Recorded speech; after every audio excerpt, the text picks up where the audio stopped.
Hello, hello, hello, hello, hello.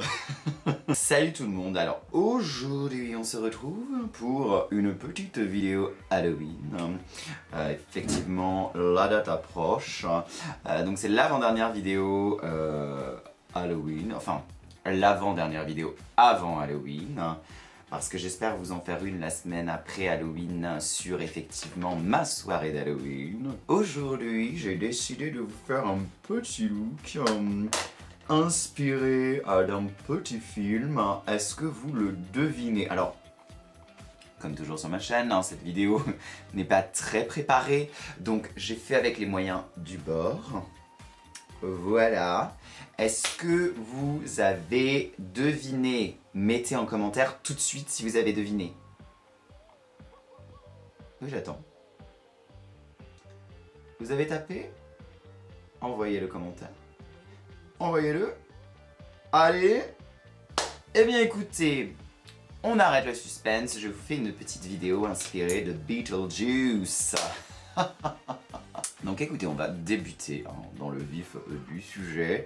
Ce que je vais faire, c'est que je vais commencer par le teint.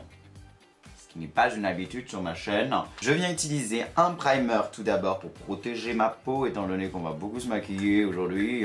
Bon voilà. Je viens utiliser le primer Marshmallow de chez NYX et je viens tranquillement l'appliquer sur tout mon visage. Au niveau du teint, on va utiliser un fond de teint un petit peu courant et très bâlissant pour moi, qui est le suivant.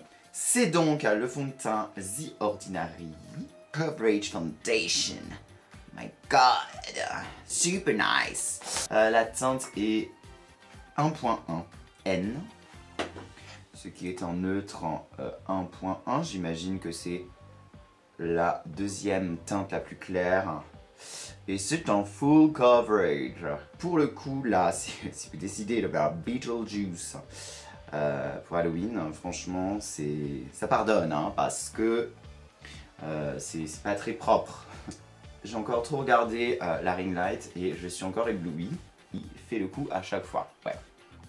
Bon, si vous vous demandez ce que j'ai mis dans mes cheveux, pour avoir ce côté un peu verdâtre, je n'avais pas du tout prévu quoi que ce soit pour mes cheveux. Je suis complètement teubé. J'ai mis de la crème de maquillage, donc du fard gras en fait. J'ai mis le fard gras de chez NYX, le SFX. Voilà, j'ai mélangé plusieurs teintes. J'ai utilisé un beauty blender et j'ai tapoté par-dessus du gel. J'avais déjà mis un peu de gel dans mes cheveux, histoire qu'ils tiennent. Évidemment, j'ai évité de me laver les cheveux juste avant parce que je vais devoir littéralement les dégraisser juste après. Je prends un anti-cerne, je prends le Can't Stop Won't Stop de chez NYX Professional Makeup en teinte Light Ivory. Je viens pâlir encore, donc là pareil que la dernière fois. D'habitude je fais pas ça dans mes make-up normaux, mais là j'en mets une bonne tartine, histoire qu'on pâlisse vraiment le look. Je vais faire quelque chose d'un peu revisité dans le côté glam, vous me connaissez, mais j'ai quand même envie d'un teint très pâle. Écoutez, je vais rajouter même une touche d'un anti-cerne encore plus clair de chez Tarte, le Shape Tape, le 125 Fer. Il m'en reste plus beaucoup,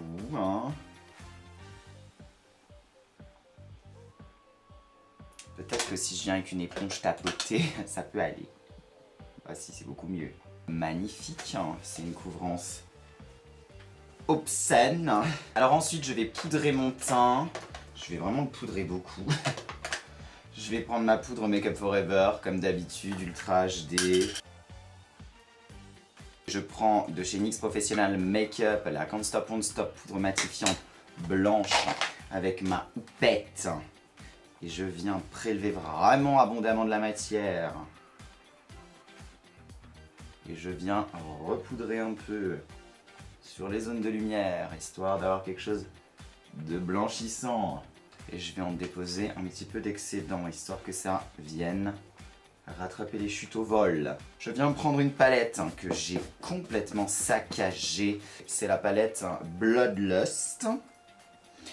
Voilà, ne m'en voulez pas. J'ai acheté cette palette il y a longtemps, bien avant tous les dramas et tout ce qui s'est passé.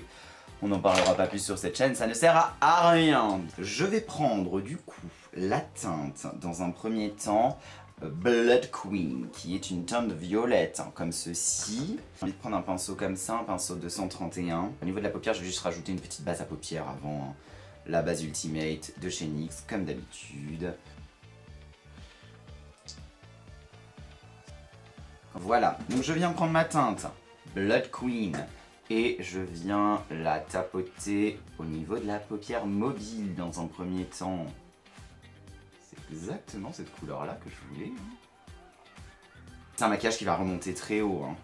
Je prends un petit pinceau estompeur, je l'avais dans les mains et je l'ai plus. Ah voilà. Et je prends la même couleur, juste un estompeur comme ça qui va vraiment me permettre de flouter un peu plus.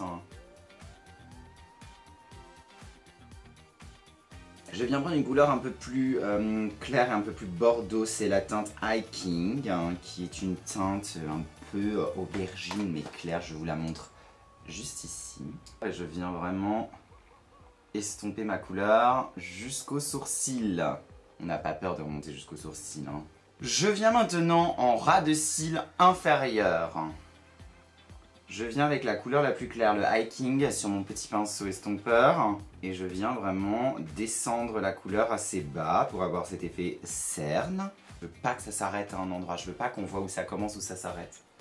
Et je reprends le 231 avec la couleur la plus foncée, le Blood Queen. Et je viens un peu plus proche de l'œil. Au niveau de la paupière, j'ai envie d'intensifier un petit peu. Donc je prends un pinceau un peu plus petit. Je viens prendre la couleur Dungeon. Je prélève. C'est cette couleur vraiment très aubergine, très foncée. Et je viens salir encore un peu plus la paupière mobile. Histoire de creuser vraiment le côté vraiment pas pourri mais presque.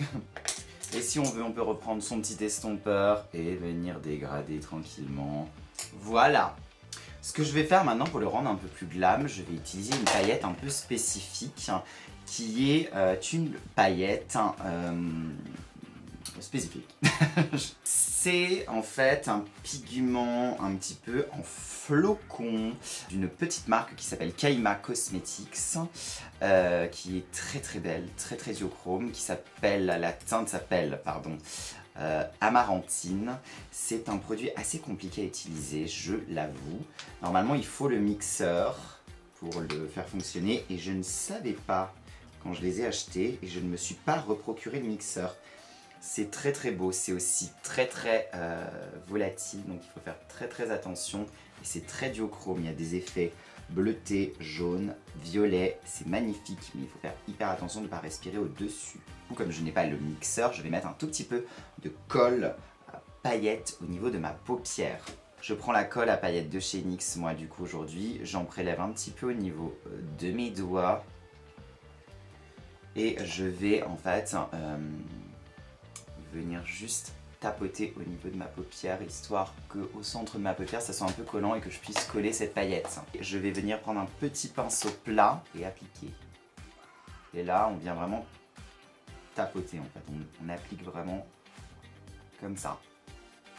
Et on essaie de pas trop travailler la matière, parce que sinon vu qu'on n'a pas le mixeur officiel, là, ça va un peu casser le reflet. J'ai remarqué, c'est horrible à utiliser, vraiment c'est une cata. Mais l'effet est tellement... Mais en fait c'est un effet tellement spécifique et inatteignable avec autre chose que j'arrive pas à me dire non, j'abandonne. Ce produit m'obsède, mais j'angoisse à l'idée de l'utiliser à chaque fois. Je vais essayer de dégrader légèrement le produit avec quelques flocons, histoire que ça s'arrête pas net. Je sais pas si en caméra ça sera aussi beau que dans la réalité. Dans la réalité en fait c'est extrêmement duochrome. Voilà, je vais pas aller plus loin parce que j'en ai déjà foutu partout. J'en ai plein qui se sont déposés sur mon teint. Et c'est là où on aime le fait d'avoir mis de la poudre sous les yeux. Je viens du coup chasser toutes les petites chutes. Voilà, ce que je vous conseille de faire, c'est tout de suite de prendre un spray fixateur et de Voilà, d'humecter votre œil. Ça va vraiment éviter que ça se décolle. Petit produit que je vais ajouter un peu plus précisément, c'est le pigment Simple Beauty dans la teinte Candy Cane. C'est cette teinte-ci. Vous voyez, c'est un rosé bleuté. Je vais essayer de patcher au niveau de ma main. C'est un topper comme ça qui est magnifique. Et je vais en ajouter un petit peu dans mon maquillage. Prendre celui-ci, un tout petit pinceau comme ça. Je prélève un peu de pigment. Et je viens en appliquer un petit peu en coin interne. Histoire, vous voyez, parce qu'en fait, il y a des zones que j'ai pas réussi à atteindre avec les paillettes d'avant. Et du coup, je fais un peu le raccord, histoire que de dégrader en fait mon effet pailleté scintillant que j'ai mis avant et qui s'arrête pas net.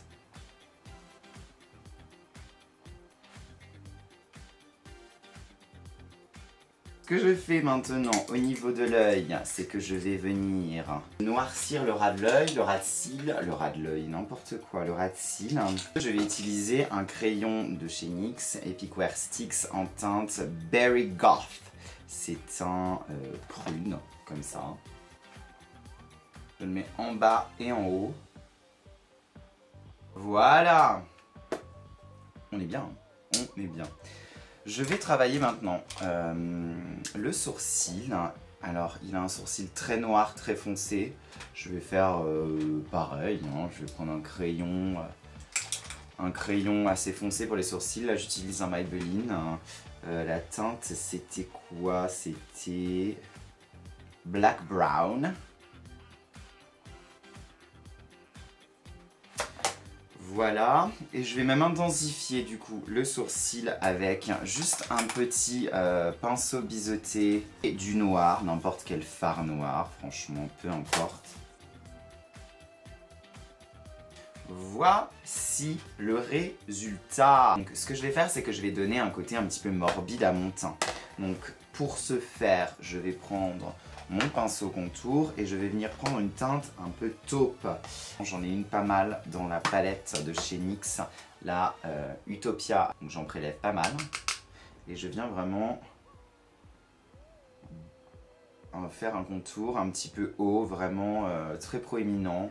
Je veux casser cet esprit de rondeur dans mon visage. Je viens faire la même chose au niveau des tempes. Je vais venir un peu en dessous de la lèvre, histoire de creuser un peu cette zone aussi. Et puis au niveau du nez légèrement, histoire d'avoir quelque chose qui est mis quand même en relief. On ne veut pas avoir l'air en bonne santé du tout, hein. Je viens maintenant prendre une teinte un peu plus figue, j'ai envie de dire, qui est cette teinte-ci. C'est une teinte un petit peu mauve, un peu... Enfin, c'est spécifique, c'est une teinte un peu entre le violet, le mauve et le bordeaux. J'en prends sur un petit pinceau comme ça et je viens intensifier mon contouring avec. Donc je viens vraiment aux points les plus creux. Là je redescends de la tempe en direction du sourcil pour faire ce côté vraiment presque enfoncé sur le côté.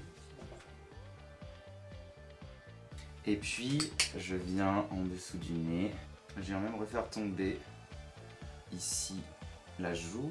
Je viens renforcer encore une fois l'esprit contouring avec une teinte légèrement plus grisée et un pinceau encore plus petit. Je vais mélanger vraiment la grise claire ici et la gris un peu plus taupe ici. Et je viens encore une fois renforcer l'esprit de contouring. Alors là j'y vais mollo parce que ça vient vite marquer le gris, hein. Maintenant, ce que je vais faire, c'est que je vais vraiment venir créer cet esprit de tache de moisissure. Je vais prendre un pinceau et un peu de fard vert. Pour le fard vert, je vais utiliser la palette Beauty Bay Bright. Je vais venir mélanger plusieurs verts et je vais faire des choses assez aléatoires, hein. Je ne vais pas chercher à faire quelque chose de trop parfait. On essaie de créer un esprit de moisissure. Donc vous voyez, je tapote, je prends un pinceau comme ça qui est un peu, pas un peu abîmé, mais qui est un peu, qui est pas très fluffy, qui est un peu dur, histoire que ça fasse vraiment des marques assez pleines. Vous voyez, ça fait des marques assez, pas dégradées du tout en fait. C'est ça qui va nous intéresser là. Donc vous voyez, je prends vraiment plusieurs verres différents. Voilà. Et je vais maintenant prendre un pinceau type liner. Je viens prendre du vert un peu plus foncé et je viens créer des choses un peu plus aléatoires. Pas des lignes, mais voilà, il faut que ça soit crade. Vous voyez, je viens juste faire comme comme si je voulais dessiner des petits serpentins et voilà, je focus pas trop sur ce à quoi ça ressemble. Vraiment que ça soit aléatoire. Je prends le même pinceau mais une couleur vert plus clair, un vert pomme. Et pareil, je viens faire des petits serpentins, des petits points. Dans l'esprit d'ajouter un peu de texture à tout ça, je vais venir récupérer ma palette de chez Glisten Cosmetics qui sont des liners cake et je vais humidifier quelques couleurs histoire d'avoir vraiment cet esprit moisissure un petit peu texturé. Donc je vais mélanger plusieurs teintes, j'ai plusieurs verres, j'ai des verres légèrement, enfin même très irisés, duochrome, et j'en ai un comme ça. Et je vais faire des petits mix, histoire d'avoir vraiment un peu de tout. J'ai pris un petit spray avec de l'eau, classique, et je viens prendre un pinceau nail art, moi, pour faire des détails précis. Et je viens tourbillonner, faire des petits... comme des petites branches, des petites racines. La dernière chose qu'on veut, c'est que ça soit régulier, donc il faut vraiment que ce soit aléatoire. Vous voyez, je retapote un petit peu avec le doigt, histoire de déplacer un peu de matière et encore de salir un peu le look. Ce que je fais maintenant, c'est juste que je vais venir mettre un peu d'anti-cerne sur mes lèvres. Donc pour ce faire, je viens juste... Je déteste faire ça. Et je vais le griser un petit peu, donc je prends une couleur un peu grisâtre et je viens au centre et j'intensifie. Je viens vraiment étirer la lèvre pour vraiment venir dans les interstices. Excusez-moi pour ce plan. Et maintenant je vais faire ça avec mes lèvres et je vais venir mettre du beige et vous allez voir ce que ça va faire. Ah, ce que ça fait. Et c'est exactement ça qu'on veut. Je viens juste reprendre un petit peu de ma couleur figue de tout à l'heure. Vous savez, la palette Utopia, là. Et je viens... pareil, fermer comme ça. Et je viens sur le contour. Voilà. On se demande où est le glam. Je vais mettre juste un petit peu de gloss.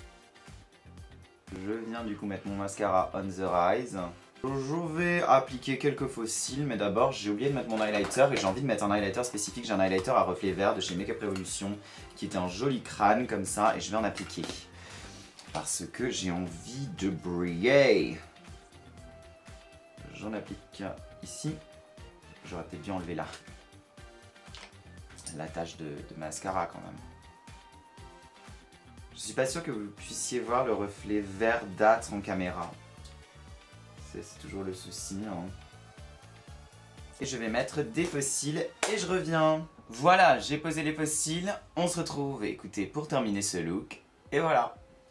Voilà. Écoutez, ce look est maintenant terminé. Je vérifie, mais je crois que tout est bon. Je crois que tout y est. Écoutez, tout y est. Je crois que ce look est terminé. Voilà. J'espère que ça vous a plu, j'espère que vous aimez ce look, j'espère que votre projet d'Halloween avance très bien. Et puis écoutez, mettez un thumbs up à cette vidéo, partagez avec vos amis, likez bien évidemment, c'est ce que je viens de dire, pour ceux qui n'étaient pas anglophones. Et puis mettez des commentaires. Merci à vous, merci d'avoir regardé ceci. Je vous souhaite encore une fois un incroyable Halloween cette année. J'ai appris qu'on disait une Halloween d'ailleurs, donc une incroyable Halloween cette année. Vérifiez, c'est Google qui me l'a dit. Et on se revoit la semaine prochaine pour une vidéo un petit peu spécifique, il me semble. Voilà, je n'en dirai pas plus. Suivez-moi sur Instagram si vous voulez en savoir un peu plus à Augustin Lemon Monster. C'est mon Instagram, AUGUSTIN, plus loin LEMOND, collé MONSTER. Voilà. Je vous laisse avec les close-up et je vous embrasse. Beetlejuice. Beetlejuice, Beetlejuice.